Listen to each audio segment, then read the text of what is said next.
કૃષ્ણવાણી મનના સવાલો માટે ગીતાનું અમૃત. હે આત્મા, તું ચિંતા કેમ કરે છે? તું ડરે કેમ છે?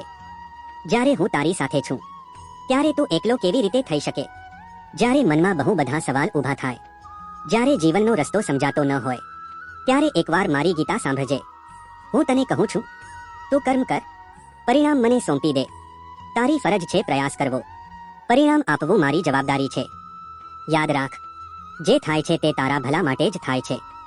ક્યારેક હું તને તોડું છું ફક્ત એટલા માટે કે તને વધુ મજબૂત બનાવી શકું. તું જે ગુમાવ્યું છે તેની ચિંતા ન કર, કારણ કે હું તને એથી ઘણું ઉત્તમ આપવાની તૈયારીમાં છું. જે તારા જીવનમાંથી દૂર થાય છે તે તારા લાયક નહોતું, અને જે આવનાર છે તે તારા નસીબમાં લખાયેલું છે. હે આત્મા, સમય આવે ત્યારે હું જાતે તારો રસ્તો બનાવી દઈશ. તને કોઈ નુકસાન પહોંચાડવાની મારી ઈચ્છા નથી. મારી દરેક યોજના તારા કલ્યાણ માટે છે. જ્યારે તું થાકી જાય ત્યારે મને યાદ કરજે. જ્યારે તું રડી પડે ત્યારે મને પોકારજે.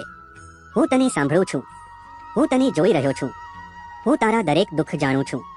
જીવનમાં અંધકાર આવે તો ડરતો નહીં, કારણ કે અંધકાર પછી જ પ્રકાશ આવે છે. તું એકલો નથી, હું હંમેશા તારા સાથે છું.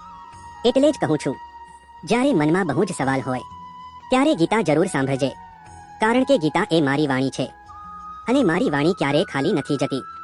શાંતિ મળશે, શક્તિ મળશે, અને સાચો માર્ગ મળશે. હર હર મહાદેવ. જય શ્રી કૃષ્ણ.